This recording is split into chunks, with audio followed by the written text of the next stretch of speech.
Jill here, Special Needs Mom Talks. I kind of have a funny story to share with you today. Um, Last spring, a friend of mine, Tanya, not that you need to know her name, and yeah, I know my hair's wet, just took a shower, uh, was telling me about this CSA program where you can work on a farm or you can pay a flat fee and get a delivery or a monthly or a weekly share of farm organically grown fresh vegetables.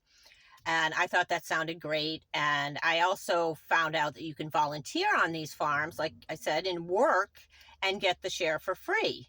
So I decided to do it with my son, only I didn't want to commit to the full working shareholder plan that they had. So we just showed up and did these Sunday chores.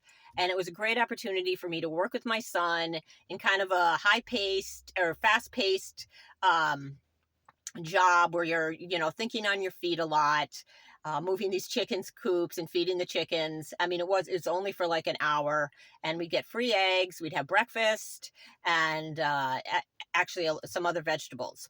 And I loved it. And I don't know whether he loved it or not, but he got this other little job, which is awesome, through another connection, through a farming exposure and some hands-on instruction that he had through Good Citizenship Project. So we took these combinations of experiences, and together we did the Sunday chores on Many Hands Organic Farm for a bunch of months. So he got this other job, and which is fabulous. It kind of conflicted with our chore day that we were doing together up on the farm.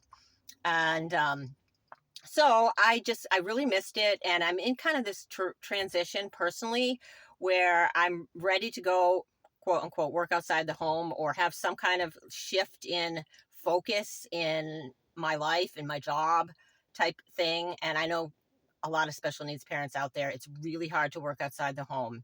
It's really hard when you're dealing with emergencies a lot and doctor's appointments and specialists in testing and all of that. And the school plans, it's so hard. It's just hard. So a lot of times you find work at home jobs and build your own companies, and people are so creative. And I've tried to be as creative as possible, but now I'm stepping out a little. So I thought I would do the working shareholder thing on this farm. And today was the first day I went out, and it's like a 4-hour stretch, completely out of my comfort zone, though I'd been to the farm and I knew the owner, who's fantastic. And I was familiar with some of the chores, but it was, you're outside for 4 or 5 hours, working right next to other people. And I'm just so happy that I did it. And I never had a clue that I would be interested in doing something like that. And, you get this big share of vegetables, which I have at home on my kitchen table, and I'm going to go through, and it's going to push me to be more creative with my cooking. I get kind of boring with vegetables, for instance, and now I have all these different kinds that I didn't even know the names of. So I'm not sure if I have any kind of things to share other than just stepping out of my comfort zone and this idea of employment and the stress it is on the kids transitioning to 21, and the parents that are transitioning back to, more work or trying to figure out their life's purpose or whatever, which I already know. So anyways, it was an interesting day, and I learned a lot. And yeah, this farming, the organic farming, being hands in the dirt and all that. Oh my goodness. If you get a chance to do it, don't pass it up, and keep going.